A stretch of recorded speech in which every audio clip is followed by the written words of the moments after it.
নমস্কার, আপনারা দেখছেন দ্য ইন্ডিপেন্ডেন্ট বেঙ্গল। আমি শিবম। আজ সর্বভারতীয় এক সংবাদপত্রে যে খবর প্রকাশিত হয়েছে তা নিঃসন্দেহে উদ্বেগজনক এবং এই খবরের গভীরতা একদিনে কিন্তু সৃষ্টি হয়নি, বা আপনারাও ভাববেন না এই পুরো পরিকল্পনা একদিনে কোনো পার্টিকুলার গোষ্ঠী করতে পারে। কি খবর প্রকাশিত হয়েছে? কলকাতা 24x7 এর মতো একটি সংবাদ মাধ্যম প্রকাশ করেছে যে আল কায়দার মতো সংগঠন নাকি বাংলাদেশে বসে ভারত বিরোধী বিভিন্ন চক্রান্ত করছে, এবং ভারত বিরোধী এই চক্রান্ত করে তারা ভারতের যে শান্তি বা ভারতের যে পরিস্থিতি তা কিন্তু উত্তপ্ত করতে শুরু করেছে। এবং এই পুরো বিষয়টি এনআইএ এর তদন্তের আওতায় আনা হয়েছে। এনআইএ কি? এনআইএ হলো ন্যাশনাল ইনভেস্টিগেশন এজেন্সি, যারা সাধারণত এই সকল কর্মকাণ্ড নিয়ে রীতিমতো চর্চা করে, ইনভেস্টিগেট করে এবং দেশের সুরক্ষার জন্য কাজ করে। স্বাভাবিকভাবে বুঝতে পারছেন এনআইএ কিন্তু পাড়ার কোনো চোর, চিটিংবাজ ইত্যাদি বিভিন্ন বিষয় নিয়ে চর্চা করে না। যে বিষয়গুলো সরাসরি দেশের সুরক্ষা সম্পর্কিত এবং যে বিষয়গুলো অত্যন্ত গভীর একটা পর্যায়ে যেতে পারে সেই বিষয়গুলো নিয়েই কিন্তু চর্চা করে ভারতবর্ষের এই এনআইএ নামক ইনভেস্টিগেশন এজেন্সি। এবং এটি কিন্তু ভারতবর্ষের অন্যতম প্রাইম একটি তদন্তকারী সংস্থা।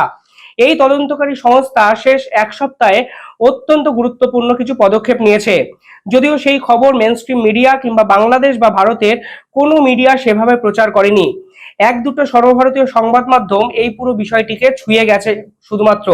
কিন্তু আমি যখন এই বিষয়টা নিয়ে রিসার্চ করতে বসি, তখন যে সকল ঘটনাগুলো চোখের সামনে একের পর এক উঠে আসে এবং বিক্ষিপ্তভাবে বিভিন্ন সংবাদপত্রে প্রকাশিত হয়েছে, তা ভারতবর্ষের বর্তমান পরিস্থিতিতে যথেষ্ট উদ্বেগজনক বলেই মনে হয়। এবং এর পিছনে সরাসরি মোহাম্মদ ইউনূসকেই কিন্তু দায়ী করেছেন একাধিক বিশেষজ্ঞরা। কারণ মোহাম্মদ ইউনূস এই অন্তর্বর্তীকালীন সরকারের মাথায় বসে এমন কিছু পদক্ষেপ শেষ 3 মাসে নিয়েছে যা ভারতের ক্ষেত্রে সুরক্ষার প্রশ্নে অনেক বড় প্রশ্নচিহ্ন হয়ে উঠেছে। আর এনআইএ তদন্ত পরিষ্কারভাবে বলা যায় মোহাম্মদ ইউনূসের দিকে এক কড়া বার্তা ছুড়ে দেওয়া ভারতবর্ষের। যদি এনআইএ তদন্ত সাকসেসফুলি শেষ হয় তাহলে কিন্তু আন্তর্জাতিক প্রেক্ষাপটে মোহাম্মদ ইউনূসের একাধিক পদক্ষেপ নিয়ে ভারতবর্ষ অত্যন্ত কড়া একটা ভূমিকা নিতে পারে বলে ভবিষ্যতে একাধিক বিশেষজ্ঞ মনে করছেন। এনআইএ কি করেছে? শেষ কয়েকদিনে এনআইএ ভারতবর্ষের 9টি রাজ্যে রেড করেছে বিভিন্ন ক্ষেত্রে। তার মধ্যে হলদিবাড়ি, শিলিগুড়ি, ত্রিপুরা, কাশ্মীর, কর্ণাটক এইরকম আরো 9টি রাজ্যে বিভিন্ন ক্ষেত্রে তারা তদন্ত চালিয়েছে, রেড করেছেন, কিছু জনকে তারা গ্রেফতার করেছেন এবং যাদের বিরুদ্ধে সরাসরি ভারত বিরোধী কার্যকলাপে যুক্ত থাকার অভিযোগ। এবং এনআইএ মনে করছে এই পুরো চক্রান্তটি হচ্ছে বাংলাদেশে বসে, এবং এর পিছনে আল কায়দার মতো এক গুরুত্বপূর্ণ এবং ডেঞ্জারাস একটা অর্গানাইজেশন কিন্তু সরাসরি যুক্ত আছে। এবার কেন আল কায়দার নাম এলো, সেই সপক্ষেও একাধিক সংবাদ মাধ্যম শেষ 1 মাসে কিন্তু বিভিন্ন গুরুত্বপূর্ণ নিউজ প্রকাশ করেছে। কিন্তু তার আগে আমি ভারতবর্ষের শেষ 2 দিনের ডিফারেন্ট কাইন্ড অফ স্টেট, ভারতবর্ষের বিভিন্ন রাজ্যের কিছু ঘটনার কথা আপনাদের সামনে তুলে ধরতে চাই, যার মধ্যে সরাসরি অফিসিয়াল তথ্য বলছে বাংলাদেশের যোগ সুস্পষ্ট হয়েছে। এবং কোন রাজ্যের পুলিশ, কোন রাজ্যের সিআইডি কিংবা কোন রাজ্যের সুরক্ষার সঙ্গে জড়িত কর্তারা সরাসরিভাবে সংবাদ মাধ্যমে দাবি করেছেন প্রত্যেকটি ঘটনার পিছনে বাংলাদেশের হাত রয়েছে। অর্থাৎ আপনারা যদি দুয়ে দুয়ে মিলিয়ে 4 করে নেন তাহলে বোঝাই যাচ্ছে ভারত বিরোধী এবং ভারতকে উত্তপ্ত এবং শান্তি বিঘ্নিত করার মস্ত বড় পরিকল্পনা কিন্তু বাংলাদেশে বসে হচ্ছে। এবং এর পিছনে আল কায়দার মতো অত্যন্ত ডেঞ্জারাস একটি সংগঠন কিন্তু সরাসরিভাবে জড়িয়ে আছে। কেন বললাম? কারণ কালকে ত্রিপুরায় 7 জন বাংলাদেশিকে গ্রেফতার করা হয়েছে। এই 7 জন বাংলাদেশি ত্রিপুরা থেকে বর্ডার এরিয়াতে দিনের পর দিন বসবাস করছিলেন, এবং তাদের মধ্যে সন্দেহজনক এবং সন্দেহভাজন এমন কিছু পদক্ষেপ দিনের পর দিন পুলিশ কড়া অবজারভেশনে রেখেছিলেন, যার ফলে অবশেষে তারা সিকিউর হন এবং তাদেরকে কিন্তু গ্রেফতার করা হয়।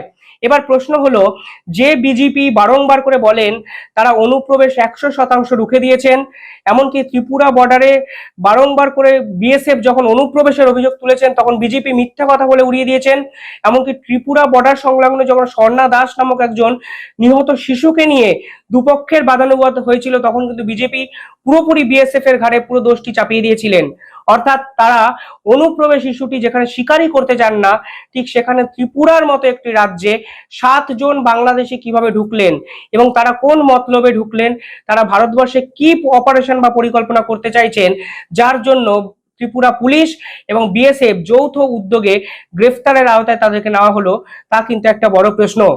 এ ছবি শুধু ত্রিপুরার নয়, কালকে তেলেঙ্গানায় একটি সিক্রেট অভিযান চালায় হায়দ্রাবাদ পুলিশ এবং সেখানে যৌনপল্লী থেকে কিছু বাংলাদেশিকে গ্রেফতার করা হয়, যাদের বিরুদ্ধে সরাসরি তেলেঙ্গানার সমাজ বিরুদ্ধ বিভিন্ন কাজে জড়িয়ে থাকার একটা অভিযোগ এসছে।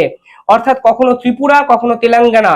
আপনারা দেখুন, শেষ 3 দিনের ঘটনা কিন্তু আজকে আমি আপনাদের সামনে বলছি। অর্থাৎ 3 দিনে এমন কিছু অ্যাক্টিভনেস বাংলাদেশি এই গোষ্ঠীরা নিতে শুরু করেছে, যার ফলে ভারতের বিভিন্ন অঞ্চলে বিভিন্ন রকম সন্ত্রাসবাদমূলক কর্মকাণ্ড কিন্তু সৃষ্টি হতে শুরু করেছে। পাশাপাশি তামিলনাড়ুতে এক বাংলাদেশি যুবককে গ্রেফতার করা হয়েছে। দা হিন্দুর মতো একটা বড় সর্বভারতীয় নিউজ পেপার সরাসরিভাবে প্রকাশ করে বলেছেন, এই যুবকের বিরুদ্ধে অবৈধ কাজকর্ম, বাংলাদেশ থেকে এসে ভারত বিরোধী বিভিন্ন কার্যকলাপ চালানোর একটা ষড়যন্ত্রে লিপ্ত থাকার অভিযোগ করা হয়েছে। অর্থাৎ তেলেঙ্গানার পর তামিলনাড়ুতে সেই বাংলাদেশের যুবক কেন এলো, কিসের জন্য বাংলাদেশি যুবক ভারতবর্ষে বসে ভারত বিরোধী কর্মকাণ্ড চালাচ্ছে, এবং কেনই বা পুলিশ এই পুরো বিষয়টিকে এইভাবে গোটা সমাজ মাধ্যমে সামাজিক স্তরে নিয়ে এলো, সেটিও কিন্তু একটা বড় প্রশ্ন। বুঝতে হবে, এটা কিন্তু ঝাড়খণ্ড পশ্চিমবাংলার বিরুদ্ধে কিছু বলছে না, বা বাংলা মুম্বাইয়ের বিরুদ্ধে কিছু বলছে না।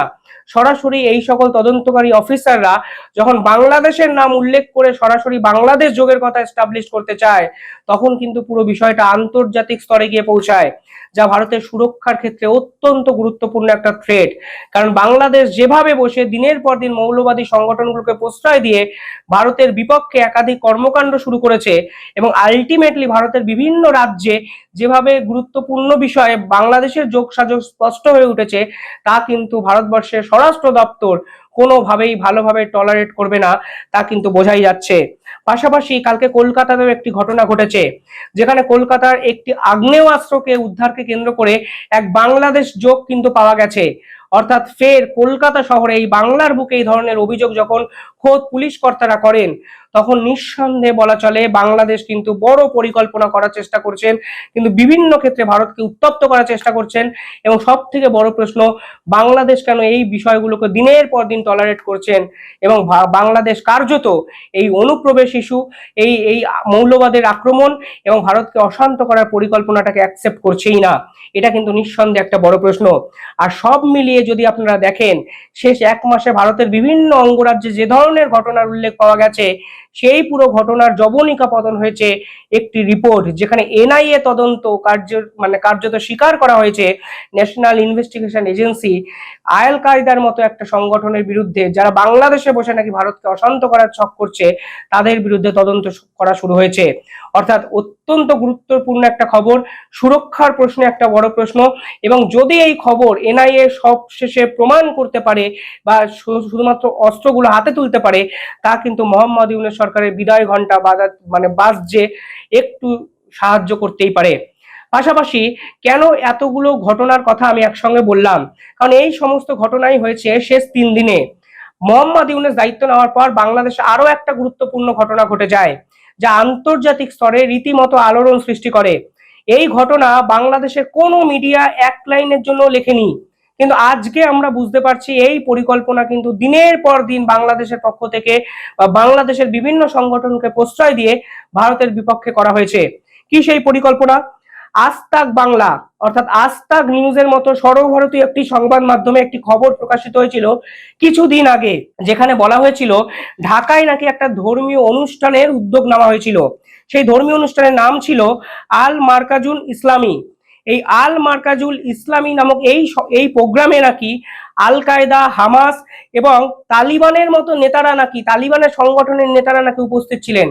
ভাবতে পারেন, এই সকল তাবর তাবর গোষ্ঠীর নেতারা যখন এই ধরনের ধর্মীয় অনুষ্ঠানে উপস্থিত থাকেন, তখন এই পুরো পরিকল্পনাতে যে ঢাকা শহরে খোদ বাংলাদেশের রাজধানীতে বসে হচ্ছে, তা কিন্তু বলাই চলে। আজ তাক বাংলা আরো গুরুত্বপূর্ণ কিছু কথা বলেছে সেই প্রতিবেদনে। তাহলেই আপনারা বুঝতে পারবেন এই পুরো ষড়যন্ত্র, অর্থাৎ ভারতকে ভাঙা, ভারত বিদ্বেষী ষড়যন্ত্রটা ঠিক কোথা থেকে শুরু হয়েছে। সেই পার্টিকুলার প্রোগ্রামে উপস্থিত ছিলেন মুফতি শহীদুল ইসলাম, যিনি কিনা বোমা হামলার এক্সপার্ট ছিলেন। 1999 সালে খুলনার একটি আহমেদিয়া মসজিদে হামলার অভিযোগে তাকে গ্রেফতার করা হয়েছিল।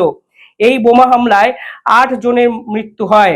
পরবর্তীকালে তিনি জেল থেকে ছাড়া পেয়ে বিশ্ব ভ্রমণে ঘুরে বেড়ান এবং মনে করা হয় এই বিশ্ব ভ্রমণে গিয়ে নাকি তিনি বাংলাদেশের হয়ে একাধিক গুরুত্বপূর্ণ কাজ পরবর্তীকালে করবেন, এই রকম একটা সংকল্প নিয়েছিলেন এবং পরবর্তীকালে দেশে ফিরে এসে বাংলাদেশের একাধিক ছাত্র যুবকদের মাথা নষ্ট করেন, মানে কার্যত যাকে ইংরেজির পরিভাষায় বলা হয় ব্রেন ওয়াশ করেছিলেন।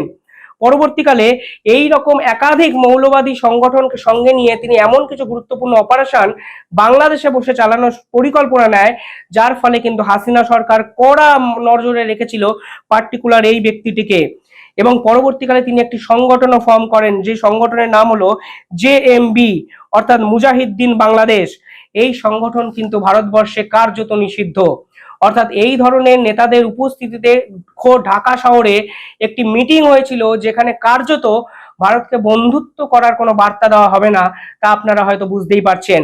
আর এই সব মিলিয়ে আজকে NIA এর এই তদন্তের খবর যখন আমাদের সামনে আসে, তখন নিঃসন্দেহে এই খবরের গুরুত্ব কিন্তু আন্তর্জাতিক পর্যায়ে অত্যন্ত গুরুত্বপূর্ণ এবং ভারতের সুরক্ষার ক্ষেত্রে অনেক বড় প্রশ্নচিহ্ন নিয়ে আসতে পারে বলে আমার ব্যক্তিগতভাবে মনে হয়। কিছুদিন আগে আনসারুল্লাহ বাংলার প্রধান নেতাকে কিন্তু জেল থেকে ছেড়ে দেন মোহাম্মদ ইউনূস। তার বিরুদ্ধে একাধিক সমাজবিরোধী কার্যকলাপে লিপ্ত থাকার অভিযোগ ছিল, এমনকি খোদ হাসিনা তাকে কিন্তু নিষিদ্ধ ঘোষণা করেছিলেন। ভারতবর্ষ সেই সংগঠনকে নিষিদ্ধ ঘোষণা করেছেন বহু আগে। এমনকি ভারতের 7 সিস্টার্সকে বারবার করে উত্তপ্ত করার একটা অভিযোগ ভারতবর্ষ অফিসিয়ালি পার্টিকুলার এই ব্যক্তির বিরুদ্ধে করেছেন। কিন্তু ইউনূস সরকার দায়িত্ব নিয়ে এই আনসারুল্লাহ বাংলার প্রধান নেতাকে জেল থেকে ছেড়ে দেন এবং তার কিছুদিন পরে তিনি সরাসরি নরেন্দ্র মোদী এবং বাংলার উদ্দেশ্যে একটি ভিডিও বানান, যেখানে কার্যত ভারত বিরোধিতার ছাপ কিন্তু সুস্পষ্ট হয়ে উঠেছিল। অর্থাৎ এই ভারত বিরোধী এক নেতাকে জেল থেকে ছেড়ে দিয়ে কার্যত ভারতবর্ষের আইন শৃঙ্খলাকে বিপাকে ফেলার চেষ্টা করেছেন মোহাম্মদ ইউনূস, তা আমরা সেদিনই বুঝতে পেরেছিলাম। আর এরপরেই ভারতবর্ষের একাধিক স্থানে এই ধরনের বিক্ষিপ্ত ঘটনা, যার পিছনে বাংলাদেশে যোগ, যা সরকারি তথ্য অনুযায়ী আমাদের সামনে এসছে, বেসরকারি কিছু আছে নাকি সত্যি এখন ভাবলেই অবাক লাগছে।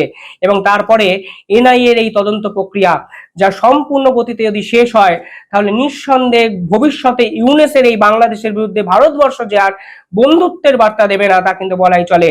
মনে রাখতে হবে, এই ভারত কিন্তু সার্জিক্যাল স্ট্রাইক করেছে। এই ভারতবর্ষের জয়শঙ্কর, মানে বিদেশমন্ত্রী জয়শঙ্কর, সরাসরিভাবে জিরো টলারেন্স টু টেরোরিজম পরিষ্কার বার্তা দিয়েছে। ঠিক সেখানে দাঁড়িয়ে বাংলাদেশের এই রকম মৌলবাদী শাসন এবং মৌলবাদীর উগ্রতা অন্য দেশকে যদি বিক্ষিপ্তভাবে ক্ষতিগ্রস্ত করে, তাহলে ভারতবর্ষ এবং ভারতের সামরিক শক্তি বা সেনাবাহিনী যে কোনোভাবেই পুরো বিষয়টি ভালোভাবে নেবে না, তা কিন্তু বলাই চলে।